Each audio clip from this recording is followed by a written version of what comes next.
Welcome everybody, this is Rabbi Shaul Gromer. This is going to be my shortest video because we don't have much space on my phone. But I figured anyway, just want to really make a point or two. I've mentioned many times already my ultimate conclusion that Trump will win, and it's based on a biblical code that I've elaborated on in other videos. And I just want to talk about the portion of the biblical portion with V'eschanan where I had discussed that Trump is alluded to. And in there, various ways that we could see that Trump is going to win. So first of all, we have in there a word. The word in Hebrew is hukim, which means statutes. And the word could be divided into two parts. The letter ches, which is a number as well, 8, kayam. It'll be kayam for eight years. There's also a hint in his portion that if you take the last 8 verses in the portion, you take the last letters, it comes out to Trump Rosh. It depends on how you spell Trump Rosh. You might have to add one. There's a system of adding one, or you could add an aleph and spell it with an aleph, and it becomes Trump Rosh, which means Trump will be head. Trump will be head for 8 years because it's 8 verses. Talking very fast. There's another hint that if you take the last letters of verses in his portion, it spells the word meshoch, okay, which means pull. And it's in the last verse where we have the last letter of that Hebrew word means to pull. You have the letter Chof. It's the last letter of a verse that's talking about God taking the Jewish people out, sort of yanking them out, a nation from within a nation. That's the language in the verse. A nation from within the nation with signs and miracles and a strong hand and mightiness, and he took you out of Egypt. So this is there's a lot going on in this verse. I'm just now making briefly reference to this. I might have to make another video to elaborate on that, but I believe that this is alluding to Trump's role of taking out a nation within a nation, which essentially at this point is the whole Republican Party, it turns out to be, and the Democratic Party, the way it's coming out these days.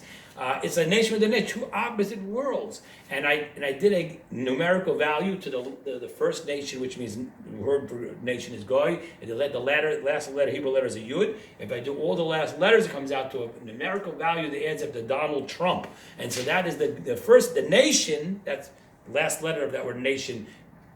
Hinting to the numerical value of his name from within a nation, meaning to say that that's what he's doing. He's pulling, he's yanking. And I believe that that's what this struggle is going on here between Biden and Trump, that Trump has to work very hard to pull the nation out from a party, a whole movement that really, a lot of it is antithetical to a lot of the values, the spiritual values that the world really might need to have. Now, of course, there's certain good sides to Biden's side, which we really don't have time to go into right now. But I'm just sort of going briefly to some of the points that are mentioned. The other thing is, and I'm just going to briefly mention this because I'm probably going to run out of time in a minute, is that the mention of love. If people serve God with love, they're rewarded one way. If they serve God with fear, it's another way. If you serve God with love, okay, God says, I'll reward that person for thousands, right, long time. Whereas if you serve from fear, it's 1,000 years, a 1,000 generations. It's basically a much longer time for a person who serves with love.